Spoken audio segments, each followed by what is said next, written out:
또 한편으로 이런 생각이 좀 드는 것이 삼성물산이 국내 주택건설 시장 뛰어들지 않은 지가 꽤 오랜 세월이 흘렀거든요. 그에 반해서 레미안이라는 단지가 가지고 있는 파워는 계속해서 굉장히 좀 거대한 그런 상황입니다. 또 최근 들어서는 GS건설이라던가 현대산업개발 같은 굴지의 대규모 시공사들도 이 안전에 대한 불감증 때문에 굉장히 문제가 되고 있죠. 그래서 레미안 파워가 더욱더 세질 것으로 저는 보고 있습니다. 그런 상황에서 레미안 브랜드를 달고 있는 서울 내의 청약장이라면 그래도 청약 가점이 어느 정도 되시는 분 입장에서는 안 넣을 이유까지는 없어 보인다.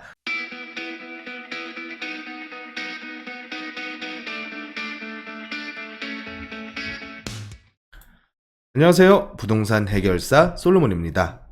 오늘은 청약단지 분석 시간입니다. 이문동 레미안 라그란데 바로 시작을 해보겠습니다. 가장 먼저 눈에 띄는 점은 일단 공급 규모가 어마어마하죠. 여기가 이문 1구역을 재개발한 아파트인데 조합원 물량을 다 제외하고도 이만큼의 공급 물량이 나왔다는 것은 개별 조합원분들께서 그 사업성을 굉장히 많이 가져가실 수 있겠다. 우리가 예상을 해볼 수가 있겠죠.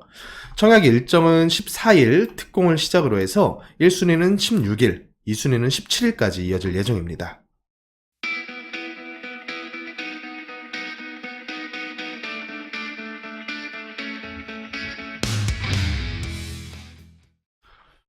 다음으로 지역적인 부분 한번 보시면요. 이 지역도 과거에는 정말 낙후된 노후 저밀도 주거 지역이었죠. 그래서 굉장히 오밀조밀한 단독주택들, 도로 상태도 굉장히 열악했고요. 또 이쪽 일대는 경사도도 꽤나 심했었던 그런 동네였습니다. 그런데 이제 하나의 단지 형태로 대규모 단지들이 이런 식으로 들어오게 되면서 아파트 촌이 형성이 될 것이고요.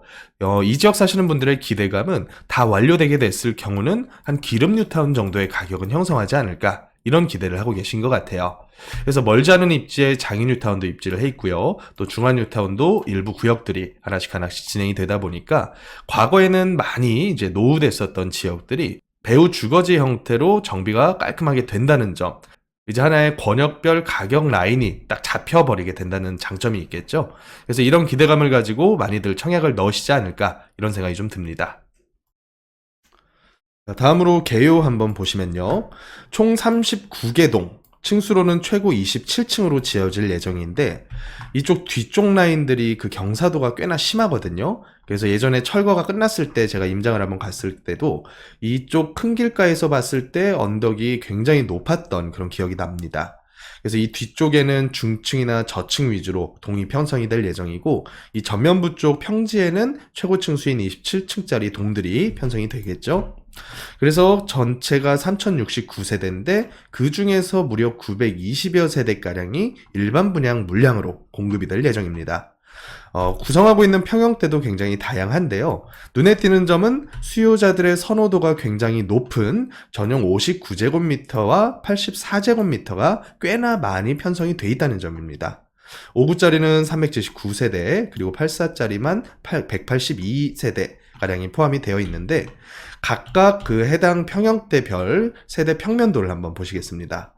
가장 작은 평수는 52제곱미터, 평균 분양가가 7억 4천가량인데요. 총 45세대가 공급이 될 예정이고 투룸 구조입니다. 투룸.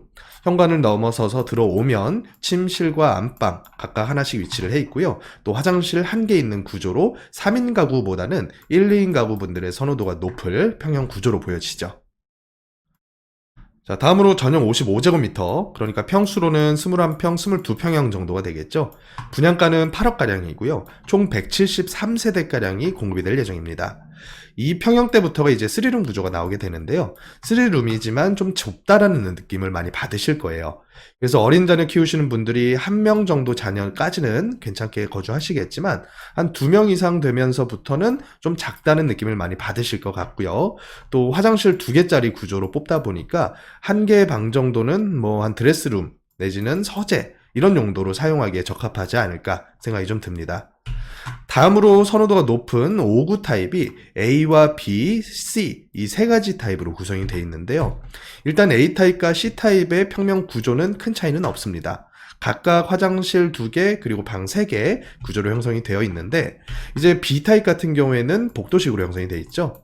그렇다 보니까 3베이가 아니라 2베이 구조로 되어 있다는 점이 드러나고요. 또 욕실은 그래도 2개, 방 3개, 화장실 2개 구조로 되어 있다라고 보시면 되겠습니다. 그래서 여기까지가 전용 5구제곱미터인데 전용 5구제곱미터의 내부 그 모델하우스, 이 모델하우스를 같이 한번 보실게요.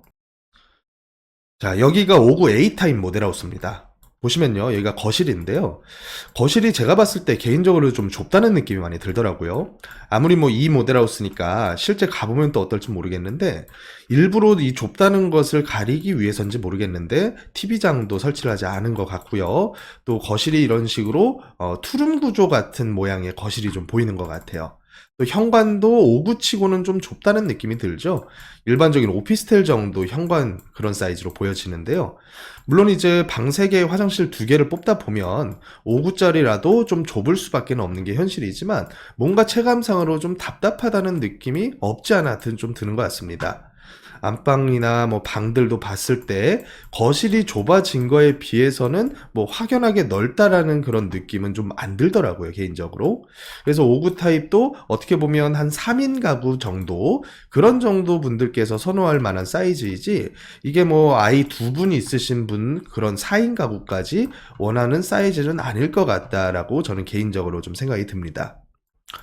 자, 다음으로 74 타입 한번 보겠습니다. 74 타입에서 가장 먼저 눈에 띄는 점은 일단은 분양가입니다. 구조보다는 분양가가 먼저 눈에 들어오는데요. 5구 타입이 평균 8억 6천에서 한 8억 7천 정도 금액으로 형성이 돼 있다면 74 타입부터는 1억가량이 확 뛰어버렸죠. 그래서 9억 6천, 여기다가 확장이라던가 뭐 옵션비 합치게 되면 10억대는 훌쩍 넘어갈 금액으로 보여지고요. 각각 개별 방과 거실들이 5구 타입에 비해서는 쭉 확장이 된 모습을 보이고 있죠. 그래서 74부터는 그래도 4인 가구들께서 선호하실 정도의 그런 구조가 아닌가 생각이 좀 듭니다. 74B 같은 경우에는 선호도가 A보다는 약간 떨어지리라는 생각이 좀 드시죠? 우리 구독자분들께서도 이제 구조 자체가 선호도가 좀 떨어지는 그런 구조로 돼 있다 보니까 아무래도 A타입, 세대 규모도 A타입이 더 많고요. A타입에 청약이 많이 몰리지 않을까 하는 생각이 좀 듭니다. 그리고 C타입을 보시면 C타입은 A타입과 그 구조는 별 차이는 없습니다.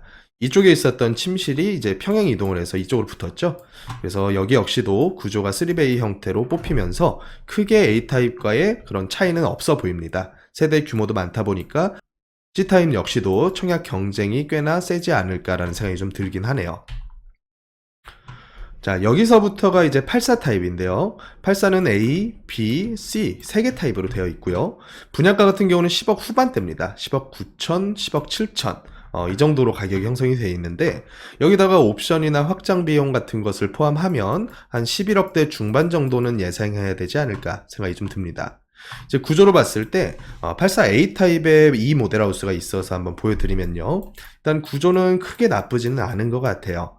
일단은 현관부터 보시면 현관도 작지 않게 5구는 너무 작다는 느낌이 좀 들었거든요. 근데 84부터는 현관도 그래도 잘 뽑혔고요. 바로 앞에 침실, 화장실, 거기다가 거실도 이제 여기서부터 이제 TV 다이를 넣었죠.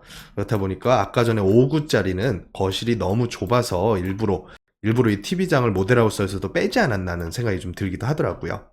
그리고 침실 2개가 안쪽에 더 있다 보니까 총 방 3개에 화장실 2개, 일반적인 아파트 84 구조로 되어 있고요.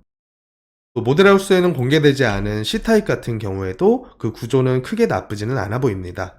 그래서 이 84 타입이 평수를 떠나서 이 설계 부분에서도 인기가 가장 많지 않을까 이런 생각이 좀 들더라고요. 자, 다음으로 대형 평수들입니다. 9구제곱미터, 그러니까 평수로는 한 40평 정도가 되겠네요. 분양가는 13억에 가까운 분양가로 형성이 되어 있고요. 규모는 많지가 않습니다. 한 10세대가량이 분양이 될 예정이고 여기부터가 이제 4베이 형태로 구성이 되어 있죠. 안방과 침실 2개 그리고 거실까지 이렇게 구성이 되어 있다 보니까 여기 역시도 선호도가 굉장히 셀 것 같아요. 여기 청약 경쟁률 굉장히 높을 것 같거든요. 114제곱미터짜리는 여기 침실 하나가 더 있어서 총 4개, 방 4개의 화장실 2개 구조로 이렇게 돼 있습니다. 그래서 대형 평수들이 구조가 굉장히 잘 뽑혔다라는 생각이 개인적으로는 좀 들더라고요. 평면 구성까지 살펴봤고요. 이제는 분양가 합리성을 한번 따져보겠습니다. 일단 평균 분양가를 보시자면 52제곱미터, 평수로 23평 정도 하는 52제곱미터는 분양가가 7억 4천, 요 평형대는 아까 보셨다시피 투룸 구조로 되어 있었고요. 55제곱미터가 이제 3룸 구조로 형성이 되는데 분양가가 한 8억 정도입니다. 거기다가 59제곱미터의 각각 그 타입별 평균 분양가를 보면 한 8억 6,500 정도로 형성이 되는 것으로 나타났고요. 또 74 같은 경우는 9억 5,500, 84는 10억 8,300, 각각 1억 내지 한 1억 3천 정도씩 이렇게 뛰었죠. 그리고 대형 평수인 99와 114는 84에서도 한 2억가량씩 뛰었습니다. 99는 12억 8천, 그리고 114는 14억 9천 정도로 가격이 형성이 되었는데, 이제 추첨제와 가점제의 물량들을 봤을 때 전용 8호 이하는 가점제가 40%가 포함이 됩니다. 그래서 가점 높으신 분들은 84 정도로 신청하시는 것이 합리적이겠다 생각이 들고요. 전용 8호 초과하는 물량들은 추첨제로 100%가 들어가게 되겠죠. 그래서 이런 물량들에 대해서 이제 제가 각각 대지 지분과 그리고 건축비별로 나눠서 평균을 한번 내보니까, 지분당 평균 평당가는 3,540만 원 정도, 그리고 건축비 평당가는 한 1,800만 원 정도로 계산이 되더라고요. 그래서 지분 평당가로 봤을 때 그렇게 비싸다는 느낌은 안 들었습니다. 아무래도 요새 서울에서 진행하는 이런 재개발 사업들 중에서 입주권 물량들 역시도 재개발 그런 지분 평당가로 봤을 때 4천 안 되는 지역을 찾기가 상당히 어렵거든요. 이미 조합 설립 인가 단계 넘어선 그런 지역들 말고 아주 초기 단계의 재개발 구역들도 다 4천만 원대는 거의 다 넘어갑니다. 그렇다 보니까 지분 평당가로 3,540 정도면 그래도 서울에서 진행하는 단지 중에서는 굉장히 저렴하게 뽑혔다. 그리고 이제 문제가 건축비와 필요재경비 부분인데, 원가 상승 부분을 이 부분에다가 많이 포함시킨 것을 우리가 볼 수가 있겠죠. 그래서 주변에 그런 가격적인 흐름하고도 한번 비교를 해보면, 여기는 이 차트 같은 경우에는 각 평형대별로 동대문구에서 거래됐었던 실거래가를 평균을 내온 겁니다. 2023년 들어서 오면서부터는 40평대 이상들은 10억 넘어서 거래가 되고 있고요. 최고가 대비해서는 일부 가격이 좀 조정된 모습을 보이네요. 20, 30평대들도 마찬가지로 30평대는 한 9억 정도, 그리고 20평대는 7억 중반 정도로 현재 거래가 되고 있는 그런 상황이라고 보시면 되겠어요. 거래량 같은 경우는 5월달, 6월달까지 확 거래량이 늘어났다가 7월에 들어오면서부터 이제 본격적으로 부동산 매매 시장에서도 비수기가 있죠. 7월, 8월은 워낙에 날도 덥고 또 휴가철도 겹치고 하다 보니까 전형적으로 거래량이 많이 줄어드는 월입니다. 그래서 7월부터는 거래량이 굉장히 좀 반감하는 그런 모습을 좀 보이고 있습니다. 또 이제 심리지수 같은 경우에는 동대문구가 이제 상승, 심리가 좀 많이 높아진 것으로 기록이 됐죠.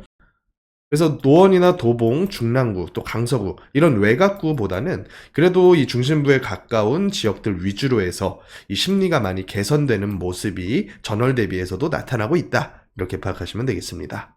자, 그러면 주변 지역의 신축급 아파트, 가격적인 비교를 할 만한 신축급 아파트 현재 거래되는 금액을 보면, 휘경동에 있는 휘경 SK뷰 아파트와 그리고 석관동에 있는 레미안 아트리치, 이 두 개 단지 정도를 뽑아볼 수가 있을 것 같아요.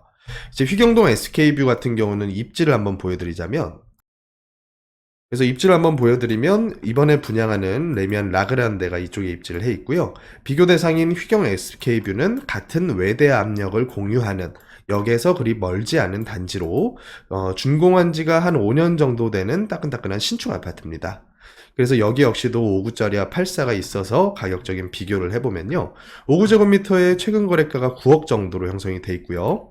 84 타입 같은 경우에는 최저가로 너무 낮게 거래된 한 건 제외하고서는 한 9억 후반대에서 10억대 중반 정도, 이 정도가 현재 거래 가능한 금액이지 않을까, 이런 생각이 들고, 또 두 번째 비교 대상인 석관동 레미안 아트리치 같은 경우에는 권역구로 봤을 때는 조금은 떨어져 있죠. 이제 신이문역을 공유하는 단지로 보시면 되겠는데요. 레미안 아트리치도 전용 5구와 84가 있더라고요. 그래서 레미안 아트리치 전용 5구를 보시면 최근 거래되는 금액대가 거의 8억에 근접한 정도 수준, 그리고 84 같은 경우에는 10억 초반대 정도 수준이 현재 거래되는 금액대 선인 것 같습니다. 그래서 그렇게 한번 가격대 세팅을 해 놓고 나서 분양가를 한번 보면요, 분양가가 84짜리가 한 11억 정도, 그리고 전용 5구짜리가 한 9억 정도 선으로 확장이라던가 다 포함을 해서요, 그 정도로 비교를 한번 해보면 그렇게 싸다라는 느낌은 잘 안 들죠. 물론 이제 단지의 그 규모라던가 또 여러 가지 신축이라는 장점에 대한 프리미엄은 물론 존재를 하겠지만요. 그렇다고 하더라도 조합원 물량이 아닌 일반 분양 물량이어서 고층이나 메인 동에 배정되지 않았다는 점, 그 부분도 같이 고려를 좀 해봐야겠죠. 그래서 그렇게 보고 나서 이제 가격적인 부분까지 분석을 해보면 이런 결론을 좀 내릴 수가 있을 것 같습니다. 우선 첫 번째로는 이제 흔히들 안전마진이라는 단어를 많이 쓰시죠. 지금 현재 분양하는 분양가 대비해서 시세를 한번 비교를 해보고, 이 아파트의 분양가는 시세 대비해서 얼마가 싸니까 이만큼은 최소 내가 안전하게 먹을 수 있겠다, 이런 개념으로 안전마진이라는 단어를 많이 쓰시는데, 제가 봤을 때 이번에 분양하는 이문 1구역 레미안 라그란데 같은 경우는 안전마진 개념으로 먹을 게 크게 있을까라는 그런 생각이 좀 들더라고요. 물론 이제 분양가 수준을 봤을 때 앞으로 진행될 분양 예정 단지들을 보면 이 정도 분양가 밑에서 형성될 가격은 없다라고 저는 봐요. 최근에 광명에서도 그렇고요. 경기도권에서 분양하는 가격대만 보더라도요. 최근에 9억대, 10억대 안 되는 5구짜리 찾아보기 어려울 정도로 분양가가 너무 큰 폭으로 올랐다라는 생각이 좀 듭니다. 물론 이 원가적인 부분에서 앞으로 이제 금리가 좀 많이 낮아진다거나 전반적인 물가 인상 부분이 많이 안정화가 되게 된다면 그래도 그걸 반영해서 조금씩은 분양가가 저렴해지지 않을까 기대는 해볼 수가 있겠지만, 한 번 올라간 물가 떨어지는 거 우리가 쉽게 볼 수 없거든요. 그렇다 보니까 앞으로 이 분양가 때문에 신축값이 더 오른다, 이런 얘기도 들려오고 있는 상황이에요. 그래서 제가 봤을 때 주변 집값이 그래도 10%, 15%는 더 올라줘야 이 안전마진이 생기겠지만, 내 집 마련하실 분들 중에서 이런 청약 물량들, 특히나 서울에서 진행하는 청약 물량들을 안 넣을 이유는 없어 보인다. 이 청약이라고 하는 것은 어떻게 보면 인생에 한 번 정도 잡을 수 있는 그런 기회이기 때문에 좋은 입지에서 잡는 게 이 청약의 1순위 목표가 되어야 되겠다 판단이 들고요. 또 그 좋은 입지 중에서 1순위는 아무래도 그 서울 중에서도 주요 업무 지역과의 연계성이 좋은 서울 지역이 아닐까 하는 생각이 들어요. 그래서 청약으로서 너무 가격이 비싸서 안 넣는다라는 개념보다는 괜찮은 입지에서 분양하면 그래도 청약은 한 번씩 넣어 보시는 게 훨씬 합리적인 선택이지 않을까. 또 한편으로 이런 생각이 좀 드는 것이, 삼성물산이 국내 주택건설 시장 뛰어들지 않은 지가 꽤 오랜 세월이 흘렀거든요. 그에 반해서 레미안이라는 단지가 가지고 있는 파워는 계속해서 굉장히 좀 거대한 그런 상황입니다. 또 최근 들어서는 GS건설이라던가 현대산업개발 같은 굴지의 대규모 시공사들도 이 안전에 대한 불감증 때문에 굉장히 문제가 되고 있죠. 그래서 레미안 파워가 더욱더 세질 것으로 저는 보고 있습니다. 그런 상황에서 레미안 브랜드를 달고 있는 서울 내의 청약장이라면 그래도 청약 가점이 어느 정도 되시는 분 입장에서는 안 넣을 이유까지는 없어 보인다. 다만 안전마진을 챙겨서 투자 수익률을 높이시는 분 입장에서는 그렇게 수익률이 좋아 보이지는 않는다. 여기까지 오늘 레미안 라그란데 분석 마쳐보겠습니다. 자, 그러면 청약으로 투자 수익률 재미없다면 어떤 투자해야 되느냐? 이런 궁금증 있으신 분들 제 세미나 오시면 되겠습니다. 9월 9일 토요일 특강을 진행을 할 예정이고요. 오전 10시부터 2시간가량 특강으로 재건축, 재개발, 물건지 투자 전략 마스터 한번 공개를 해드릴 예정입니다. 참여 방법은 고정 댓글에 있는 링크 통해서 예약하실 수 있고, 또 전화 통해서도 사전 예약을 하실 수가 있으니까 미리 예약해 주시고 꼭 참석하셔서 저와 좋은 전략 수립해 나가시기 바라겠습니다. 지금까지 부동산 해결사 솔로몬이었습니다.